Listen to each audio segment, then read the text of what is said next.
তারপরে এই বাইতুল্লাহ গেছে একজন নাটকের অভিনেতা, নাম হলো মুশফিকুর রহমান ফারহান, নাম শুনছেন? এই ছেলেটা উমরা করতে গেছে, একজন নাটকের অভিনেতা। আল্লাহর পবিত্র ঘর বাইতুল্লাহ দেখার পরে মুস্কি মুস্কি হাসতেছেন আর বলতেছেন, আমার জীবনের সবচাইতে বড় স্বপ্ন আজকে পূরণ হলো। আল্লাহর ঘরটা দেখার পরে চক্ষু শীতল হয়ে গেছে। আমি একজন অভিনেতা, কিন্তু আল্লাহর ঘরটা দেখার পরে কি যে আনন্দ পাইছি, কতটা যে ভালো লাগতেছে আপনাদেরকে ভাষায় প্রকাশ করতে পারবো না। আল্লাহর কাছে দোয়া করি, আল্লাহ যেন সবাইকে বাইতুল্লাহ আসার তৌফিক দান করেন। জোরে বলেন মারহাবা।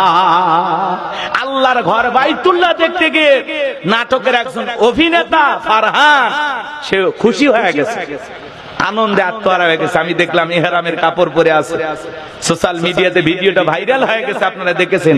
একজন নাটকের অভিনেতা আল্লাহর ঘর দেখে আনন্দিত হয়েছেন, খুব খুশি হয়েছেন, তার আনন্দে আত্মহারা হয়ে গেছেন আর বলতেছেন আল্লাহর কাছে দোয়া করি আপনারা যেন সবাই বাইতুল্লাহ আসতে পারেন, উমরা করতে পারেন, হজ করতে পারেন। আমরা আল্লাহর কাছে দোয়া করি আল্লাহ যেন এই নাটকের অভিনেতাকে হেদায়েত দান করেন, সে যেন গুনাহ থেকে, নাটক সিনেমা থেকে আল্লাহর পথে ফিরে আসতে পারেন, আল্লাহ তৌফিক দান করেন। জোরে বলেন আমিন। আর একটু জোরে বলেন আমিন। আমার ভাইয়েরা, বাইতুল্লাহ কথাকে বুঝতে পেরেছেন? কি যে সুন্দর একটা নিয়ামত আল্লাহর ঘর।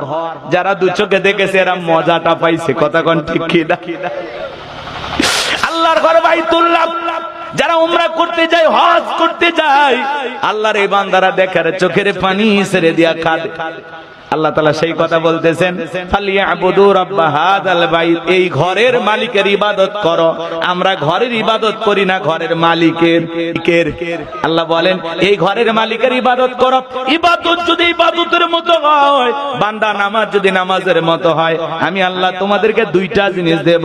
যে বান্দা 5 ওয়াক্ত সালাতে মাথা নত করে আল্লাহকে সিজদা দেবে, আমার আল্লাহ রাব্বুল আলামিন বলেন, আল্লাযী আত'আমাহুম মিন জু।